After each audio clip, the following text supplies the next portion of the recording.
ఓం మహాగణాధిపతయే నమః. ఓం గురుభ్యో నమః. ఓం శ్రీమాత్రే నమః. పరమేశ్వర స్వరూపమైనటువంటి జ్యోతిష, వాస్తు మరియు ఇతర అనేకమైనటువంటి శాస్త్రములను మనకు అందించినటువంటి మహర్షులకి నమస్కారం. హయగ్రీవ హయగ్రీవ హయగ్రీవేతి యో వధేత్ తస్య నిస్సరతే వాణి జహ్నుకన్యా ప్రవాహవత్. అరుణాం కరుణాతరంగితాక్షీం ధృతపాశాంకుశపుష్పబాణచాపాం అనిమాదిభిరావృతాం మయూకైః అహమిత్యేవ విభావయే భవానీం. శ్రీమాత్రే నమః. ప్రేక్షకులకి ఆ లలితాంబిక అమ్మవారి యొక్క అనుగ్రహం పరిపూర్ణంగా కలగాలని మనస్ఫూర్తిగా కోరుకుంటూ, ఇక్కడ మీకు ఈ వారం జూన్ 16వ తేదీ నుంచి 22వ తేదీ వరకు ఉన్నటువంటి ఫలితాలు ఏ విధంగా ఉన్నాయి, అదేవిధంగా ఈ యొక్క చక్రంలో ఈ 22వ తేదీ నుంచి 16 నుంచి 22వ తేదీ వరకు ఉన్నటువంటి గ్రహస్థితి కనుక చూసుకున్నట్లయితే, శని కుంభరాశిలోనే సంచరిస్తుంటాడు. ఆయన ఈ మీనంలో రాహు, కన్యలో కేతువు, జీవకారకుడైనటువంటి గురువు వృషభంలో, ఇవి స్టాండర్డ్గా ఉంటాయి, ఈ వారంలో మారేవి కాదు. మరి మిగతా గ్రహాలు ఏమిటి పరిస్థితి అని చెప్పి చూసుకున్నట్లయితే, కుజుడు మేషంలో, అంటే వృషభ రాశిలోకి వెళ్తున్న కుజుడు వెళ్ళబోతున్నాడు. అంటే ఇప్పుడప్పుడే వెళ్ళలేండి, జూలై 13వ తేదీకి వెళ్తాడు. అయితే రీచ్ అవుతున్నాడు అనమాట ఆయన. అయితే ఇక్కడ మరొక విషయం ఏంటంటే, రవి, బుధ, శుక్రులు ముగ్గురు కూడా చూసుకున్నట్లయితే ఇట్స్ వెరీ క్లియర్, ఈ యొక్క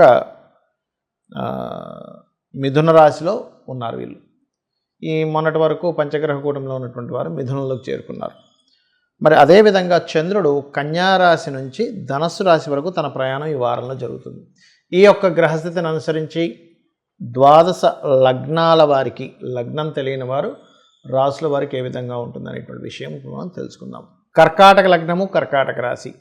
మీరు ప్రధానంగా 16వ తేదీ షార్ట్ జర్నీ చేసేటప్పుడు అగ్రిమెంట్స్ విషయంలోని కొంత జాగ్రత్త వహించండి, నిర్ణయాలు తీసుకునేటువంటి అంశంలో కూడా. అయితే ఆ నిర్ణయాలు తీసుకునేటువంటి అంశంలో ప్రధానంగా మనకి ఇక్కడ 19 మధ్యాహ్నం నుంచి 20-21 తేదీలు మరింత జాగ్రత్తగా ఉండాలి. ముఖ్యంగా నిర్ణయాలు, అందులో ముఖ్యంగా సంతానం గురించి, ఫ్రెండ్స్ విషయంలోని, రాజకీయ సంబంధించిన నిర్ణయాల విషయంలో 19వ తేదీ మధ్యాహ్నం నుంచి 20-21 తేదీలు పర్ఫెక్ట్గా ముఖ్యంగా జాగ్రత్త వహించాలి.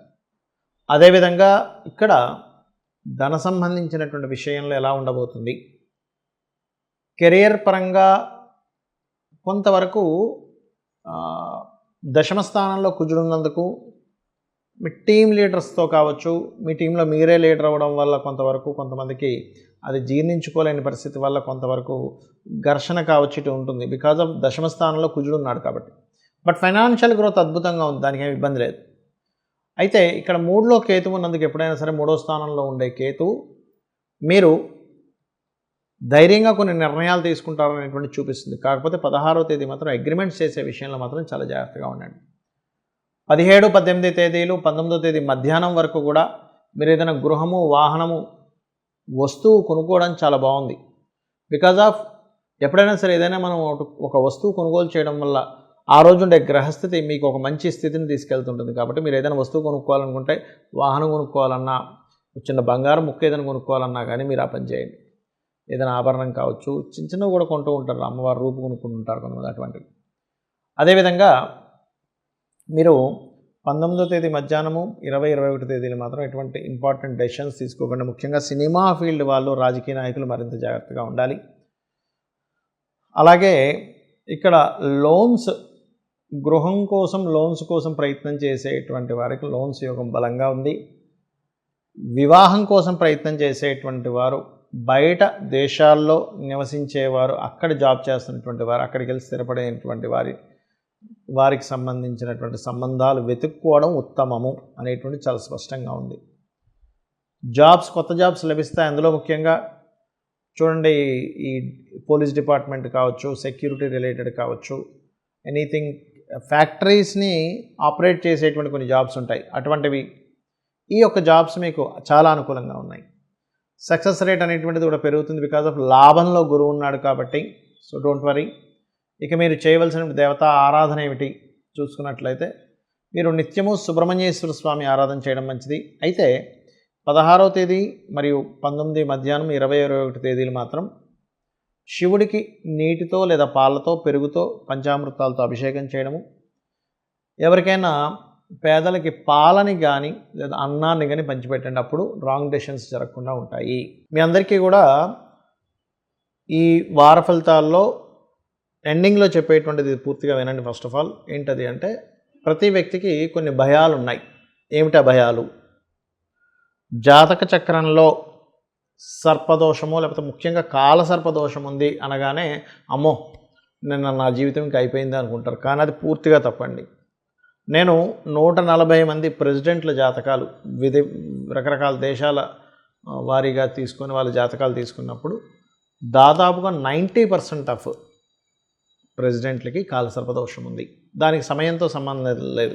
గ్రహాలన్నీ ఒకవైపు ఉంటే రాహుకేతువులకి యువతల వైపు ఏ గ్రహము లేకపోతే దాన్నే కాలసర్పదోషం అంటారు. కాబట్టి నేను అనేది ఏంటంటే, ఇక్కడ మన జాతకంలో ఏదో కాలసర్పదోషం ఉందనేటువంటి భయం పెట్టుకోకండి. కాలసర్పదోషం ఉన్నటువంటి ఒక వ్యక్తి దేశాన్ని వెళ్తున్నప్పుడు మీరు మీ జీవితాన్ని చక్కదిద్దుకోవడంలో కానీ మీకున్నటువంటి ప్రాబ్లమ్స్ తీర్చుకోవడం కానీ పెద్ద విషయం కాదు. ఇది గుర్తుపెట్టుకోండి. నేను మన మధ్యన ఉన్నటువంటి మెగాస్టార్ గారి జాతకంలో, చిరంజీవి గారి జాతకంలో కూడా కాలసర్పదోషం ఉందని చెప్పాను. ఆయన ఏమైనా చిన్న వ్యక్తి చెప్పండి. అదేవిధంగా 140 మంది దేశాల్లో ఉండేటువంటి ప్రెసిడెంట్ల జాతకాల్లో ఉంది, నేను చూశాను. So don't worry. అంటే ఫస్ట్ ఆఫ్ ఆల్ మనకెప్పుడు జ్యోతిష్ శాస్త్రంలో ఈ భయాలు పోవాలి. భయం పోతేనే అమ్మవారిని పట్టుకొని మనం ధైర్యంగా ముందుకు వెళ్తేనే మనం ఏదైనా సాధించగలం. కాబట్టి ఈ కాలసర్పదోషం ఉంది కాబట్టి నేను ఎందుకు పనికిరాననేటువంటి భయాన్ని తీసేయండి. అయితే చాలామంది అంటారు, ఏమంటే మరి దీనికి ఏమైనా పూజ చేసుకోవాలా? కాలసర్పదోషం అనేది కాలానికి ఆపాదించబడింది, జన్మజాతకానికి కాదు. సరే మీకు ఏదైనా అనిపిస్తుంది, ఏమంటే నాకు దీనివల్లే ఇబ్బంది వస్తుందని అనిపిస్తుంది, సింపుల్గా ఏం లేదు, కాళహస్తికి వెళ్ళి ఆ ఈశ్వరుణ్ణి దర్శనం చేసుకొని, ముఖ్యంగా చాలామందికి తెలియని అంటే ఒక చిన్న ఇదేంటంటే, కాళహస్తి అంటే ఎంతసేపు రాహుకేతు పూజలే అనుకుంటారు. కాదు, మీరు అక్కడికి వెళ్ళడం వల్ల పరమేశ్వరుడు అనుగ్రహం జరుగుతుంది రాహుకేతు పూజతో పాటు. ఎంతసేపు నేను కాళహస్తికి వెళ్ళి రాహుకేతు పూజ చేయించుకోవడం వల్ల నేను బయటపడ్డా అనుకుంటాం. అది కొంతవరకు అయితే ఈశ్వరుడి అనుగ్రహం కూడా కలిగింది అక్కడ. రాహుకేతువులతో పాటు ఈశ్వరుడు అంటే ఏమిటి? రాహుకేతువులు అనుగ్రహించారు మీకు అక్కడ ఈశ్వరుడిని దర్శనం చేసుకోవడానికి. సరే, నువ్వు ఈశ్వరుడి దగ్గరికి వచ్చావు కాబట్టి నేను మిమ్మల్ని వదిలేస్తున్నాం, పెద్దగా ఇబ్బంది పెట్టట్లేదని రాహుకేతువులు అంటున్నారు. అది మనం పట్టుకోవాలి ఫస్ట్ ఆఫ్ ఆల్. అక్కడ అంటే గ్రహాలన్నీ కూడా మనం గనక పరమేశ్వరుడికో అమ్మవారికో ఆ విష్ణుమూర్తికో శరణాగతి కనుక చెందినట్లయితే అవి మనల్ని ఎక్స్క్యూజ్ చేస్తాయి చాలా మట్టుకు. అంటే మరీ దారుణమైన పాపాలు, దారుణమైన కర్మలు ఉంటాయి, అది కొంత అనుభవించాలండి, దట్ ఈస్ డిఫరెంట్ థింగ్. ఇక రెండవ విషయం, ఏలినాడు శని, అష్టమ శని, అర్ధాష్టమ శని నడుస్తుంది అని టెన్షన్ పడకండి. ఈ సమయంలో పర్టికులర్గా మీరు తీసుకోవాల్సిన జాగ్రత్త ఏమిటంటే, ఎక్కువగా నిద్రపోకండి, శ్రమించండి ఎక్కువగా. అదేవిధంగా ముసలి వాళ్ళకి, ఏజ్డ్ పర్సన్స్కి, భర్త చనిపోయిన వాళ్ళకి, లేకపోతే బాగా కార్మికులకి, కర్షకులకి, మన కిందన పనిచేసే వారికి, వాళ్ళకి ఏదో ఒకటి మీరు ఇవ్వండి. ఖచ్చితంగా ఎటువంటి ఇబ్బంది అనేటువంటిది రాదు. ఇది మెయిన్గా గుర్తుపెట్టుకోండి. ఇక్కడ మరొకటి ఏంటంటే, దీంతోపాటు ఇంకొక భయం అందరినీ వెంటాడుతూ ఉంటుంది. ఏమిటది అంటే, ఏం చేసినా కలిసి రావట్లేదు, నేను ఏం చేసినా కలిసి రావట్లేదు, నా జాతకం బాగాలేదేమో, జాతకం తెలియదు నాకు అనుకుంటుంటారు. ఒకటే గుర్తుపెట్టుకోండి, ఏది చేసినా కలిసి రావట్లేదు అనేటువంటిది మైండ్లో నుంచి ఫస్ట్ తీసేసేయండి. నేను చెప్పేది ఒకటే, మైండ్లో మనకి మంత్రం చేసినట్టుగా అది పనిచేస్తూ ఉంటుంది. మైండ్లో నేనేం చేసినా కలిసి రావట్లేదు, అదొక మంత్రంలో పనిచేస్తుందండి. సబ్కాన్షియస్ మైండ్కి ఉన్న గొప్ప గుణం ఏంటంటే, మీరు ఏది మైండ్లో అనుకుంటుంటే అది మీకు తెచ్చిపెడుతుంది.